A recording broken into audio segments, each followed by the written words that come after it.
Okay, we're back, and we now... We've got to talk about the Great Gulf Coast gas grab. Yeah, but the problem is all of our religious viewers are gone, so the audience now is down to about 4 people. Mostly are your relatives, I think. Good small my audience. relatives don't watch, so now we're down to 4 people. So the sad thing is, all these really great things that we were going to talk about, we just lost the audience. I don't know. Thanks to about that. your. You think we have a lot of the pious tuning into the show for all this vilification of organized religion? Do you want to explain to us how your buddies in New Jersey, the mayor just got arrested today of Trenton? Mayor of Trenton. Well, Trenton's. I don't think Bill's from that's New Jersey. Not newsworthy. He's from New Jersey and comes from a proud heritage of New Jersey politics. Let me just read you this. U.S. Attorney Paul Fishman said at the news conference Monday, the city owned land a few blocks from City Hall for the garage and was assessed at $271,000. So the mayor and a guy named Giorgiani, which, you know, okay, agreed to accept $100,000 for the land for the city coffers as long as the purported developers paid a bribe of $100,000 to be split between the two. See? Then the whole thing was... Well, see, they saved a little money. There was extra money to build a nice garage. So the builders got a little something for their efforts. The politicians got something for facilitating. You want to tell us about your Uncle Billy? Which one was that? Uncle Neil. Uncle Neil? This is, oh yeah, my Uncle Neil was running for alderman. He's dead. He was a terrific guy, and his son is a terrific guy. I'm happy that my cousin Neil can't watch the show. And I said, Uncle Neil, why are you running for alderman in one of these beach towns in New Jersey? He said, for the graft. And he was very serious about it. Fortunately, he did not get elected. But with all the graft in New Jersey and all the corruption, and you know, the mayor of Trenton getting arrested, I think very few of them make it through a whole... Three places: New Jersey, Chicago. And I think about any city in New Jersey, but Chicago and New Orleans. I don't remember any situation in New Jersey where 80% of the county leaders were under indictment at one time, like they were here. That may be a record. Well, that's true. 80%. 4 out of 5 of our county commissioners were under indictment all at the same time. Yeah, but they were for minor crimes. I wasn't. Well, a couple of felonies, and some were a little minor. In New Jersey, it's a lot of cash. Yeah. Can you imagine telling people, listen, we'll sell you this piece of land for $100,000, which is value at $271, if you'll give us each $50. It was nice that he shared it with his friend, though. Yeah. They each got $50. The whole thing was a big sting, by the way, which apparently the second you open up a sting in New Jersey, you make about 4 or 5 arrests the first night. Yeah. Who happens not to be out drinking and carousing and doing the things they do, if they're home and they can get some cash, you can sting them that night. It's not good. It's not good in New Jersey. It's not good in New Jersey. Well, that ab scam, I think there was a New Jersey senator caught up in that. Remember that way back? There were several people caught up in ab scam. Yeah, they filmed them taking cash in a motel room and stuff. It's not different. But around here, we just make bad decisions without any cash. Well, there's cash too. Oh, there's cash too. Yeah, Okay. Well, you successfully alienated about half of the county commission, so I guess we can't talk about them anymore. So what else do you have? Well, that's a sign of negligence. Left some out. Do you have some points here you're going to make, huh? Yeah, why are you yielding to me? This is really unusual. I mean, you usually want to dominate the whole thing. I'm trying to show appropriate respect. I mean, you're older, and I should respect you. You want to have the great Gulf Coast gas grab? We're pleased to announce this, that once the great Gulf Coast heist people were brought to the reality that the public wasn't real keen about what they were doing, apparently they've all gotten together and they're talking about it, and they're going to sell the city of Gulf Breeze the right to distribute gas on the island where they already had laid their pipes. So that's a good sign. That is that by discussing these things in an open way, all of you kind of broke that story. I mean, I hadn't read it in the news journal. I think it was out generally, and the city council knew about it. I credit the city council too, and the mayor and John Asmar and Don Suarez and Buzz Eddy and the people who tried to resolve this thing. And they're good people out there, so they tried to resolve it. I think it's great. I think the problem was when you get kind of the real manipulative personalities that are leading the way, it just creates a lot of public distrust. The people I just mentioned, good people, are working it out. So I'm glad to say that. It's good for everybody. So Gulf Breeze is running the red light district, which we talked about. No question. They're the only ones around here with the red light cameras. There's so many things wrong with that. Red light district in. They got a red light district. Yeah. They've got this arts thing going on, which we've really got to get into a little more. Oh, we're going to show do that. Visually. We're going to do that, right? It's not that we're opposed to Gulf Breeze, because even crappy little towns deserve a certain modicum of respect. And well, forget that. Now, but you're the instigator of the T-shirts. You want to tell us about the T-shirts? Well, we have a supporter of this very program who anonymously has agreed to produce the crappy little T-shirts, and we're pleased to say that they are available. Now, where you're going to be able to buy them isn't clear yet.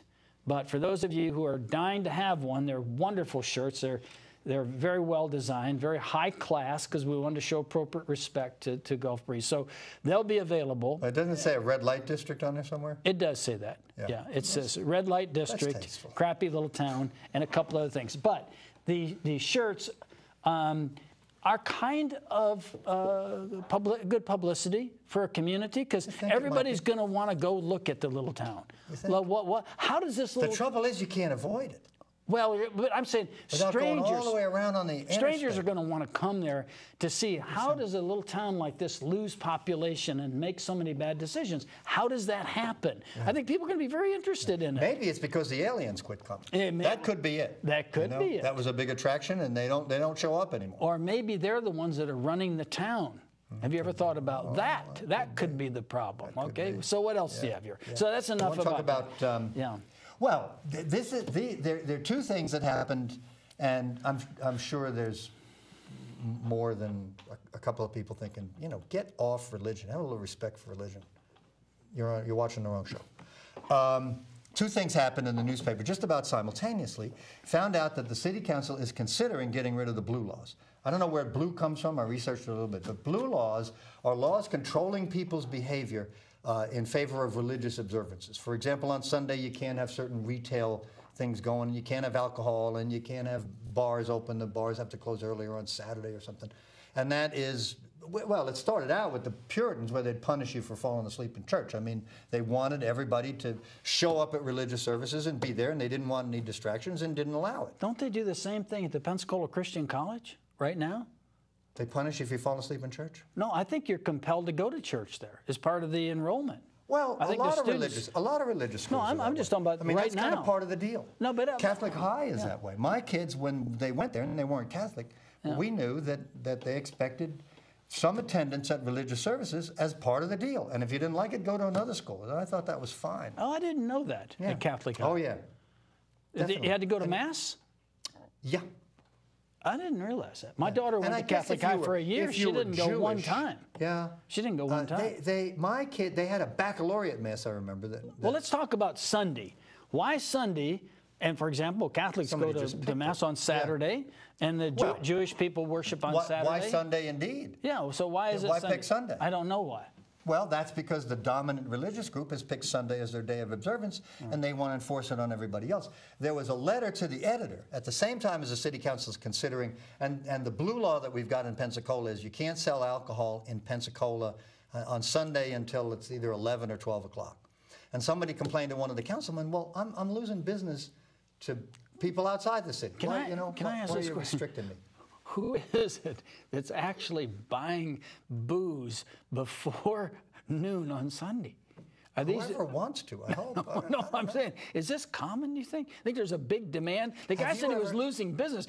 Who are these people out shopping for liquor? What if somebody's on their way to the beach, they want to fill their cooler with beer? Ah, good point. And not on Sunday. Once again, you struck at the you hit the bullseye. This has actually happened to me. A great argument. I don't go to the store much because my wife kind of likes shopping. Yeah. But I've been in a supermarket and I wanted to pick up a 6-pack of beer. I wasn't going to drink it that instant, although I'd certainly have a right to if I wasn't driving. I would say that. Yeah. The president does. We can't sell alcohol until whatever it was, 11 or 12 o'clock. Do you realize you and the president are on the same frequency now? Beer-wise. Beer-wise. Yeah. So you must like that about him. You have to, come on, That he drinks beer? He'll have a drink with the guys. Did you see the picture on the Morning New York Times, by the way? No.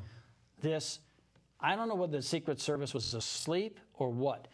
It's got a picture of some guy grabbing the president by his waist and hoisting him up in the air like this. Really? And there's no Secret Service people around. That's amazing. It was astounding. It's on the front page of the New York Times. Somebody who's really adept at martial arts could just drop him on his head or something. Or break his ribs, Yeah. or crush his chest or something. That's amazing. And the president, his arms are like this. He's going like this. Yeah, give me some help. Yeah. How can the Secret Service? Well, Listen, that had one of the nothing to things do I with the blue don't laws. like about the president is he's marvelously endowed with all kinds of things. I mean, he's a very graceful looking man, very nicely dressed.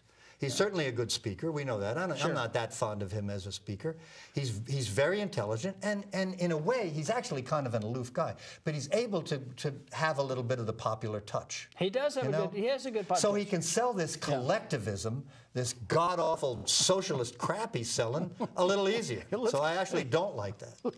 Can we go back to the blue laws? Yeah, the blue I laws. thought you were mellowing out. Like, just a hair there with the beer. I thought, that'll Oh, soften. I'm just so afraid we're going to have 4 more years of disparate income in the nanny state and more taxes Tell and them paying your about fair that story share. I sent to you today.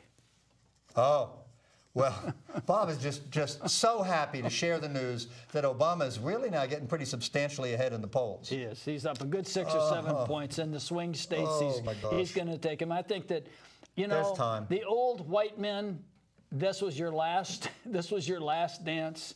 It's all You know over what? now. The world's changing, and Liberty, you're leaving free you behind, enterprise, okay? and capitalism Yeah. are we don't need it so much anymore. I mean, we could probably just shut the doors and kind of coast on some money we have laying around. It's the young people who need it, and more of the young people are not white. I mean, we're a majority-minority society. Republican Party's got to change. They need libertarian concepts. National Public Radio has on, is capitalism failing? And then they have the story about some woman who lost her job. That's not the issue. That's not the issue. It's not capitalism or failing. Of course not. And of course, what capitalism is all about is some people will fail. It's creative destruction. It's the only thing that works. Oh, yeah. So we talked about the blue laws. Apparently, the city council is considering that. And at the same time, there's a letter to the editor from some minister who said, well, I was kind of disappointed that the Marine Memorial was dedicated on a Sunday because I know a lot of those Marines would want to go to church. Now, growing up as we do in this culture that pays all kinds of lip service to religion and the reverence and stuff, that sounds pretty anodyne. But when you think about it, you mean non-believers have to adjust their behavior in deference to some day you decided to hold your services? Does that mean what? That it's going to interfere with church attendance and you won't have enough on the collection plate? Or that respect requires that we don't do, if we can choose not to go to church, but we have to not do anything else while they're in church out of respect? The more you think about it, the more it's just crap. What about Jews and Muslims who don't celebrate their days on Sundays? Well, the fear that I have is that if we don't start addressing this objectively, that we may be finding that everything is closed throughout Ramadan, that we can't get food at certain markets, we can't do, because whatever religious group is getting a political power can affect our lives. And so we ought to all stand firm on this. There aren't that many Muslims, but the organized Muslims, the fundamental, they're quick to demand tolerance for their intolerance. Exactly. You know? Exactly. And no, these are worth discussing, though. Yeah, They're I worth think so. discussing. And Keep an eye people on who religion. have strong religious faith and are steadfast in that should champion the idea that they cannot and will not impose their will on anybody else, well, period. historically, they never. Which of the big religions, until we got to these democracies, the big religions were highly intolerant. I mean, if you read the Old Testament, if anybody went to worship another god, God directed all of his followers to kill them all and sow the seed, sow salt in the fields and stuff. Kill them all. Don't leave any. Not even the babies. Do away with them too. They're all unbelievers. Lots of bad stories. That's in the Christian Bible. No, well, that's in the Old Testament. Okay, that's the differdifferentiation there. Oh, is that not true anymore? Well, did God kind of abandon that, or God grew up? What happened there? Because God used to be awful jealous, kind of petty, it seems to me. Well, these are. See, I think this, did you get anything in your Catholic training at all? Well, I got some of the New Testament, and where Jesus said, if you don't believe in me, you're going to be cast out into the fire. He said that. I forget which one of those great books that's in. Well, maybe we ought to move on to something else right now, because we're not really advancing this very much, but we're very interested in your view. We might be. No, you think? Yeah, I don't think so. be. I think the last 4 viewers just turned off. So now it's me and you. So I tell us what you think. There think. are people who believe that you should be free of dogma, and you should be free to question, and you don't have to accept it. Yeah. And you can respect people's right to be religious. If you want to have a church, fine. If you want to go to church, fine. If you want to pray all day and night, fine with me. But don't impose it on anybody. I think there is a common ground there among thinking people that we shouldn't allow anybody to impose their views on our liberties at all, other than reasonable restraints as issued by That's governments. a new idea, though. Yeah. That's a fairly new idea, fairly just since the Enlightenment. Well, this has hardly been one of our most sterling efforts, but we're going to do better next time. I'm proud of it. Oh, you are? Okay. We're going to come back with a lot stronger stuff the next time, and actually some factually based material that we're working on. So we encourage you to... You can get facts anywhere. Join us again next week for Within Reason. Until then, good night, and thank you for watching. Good night.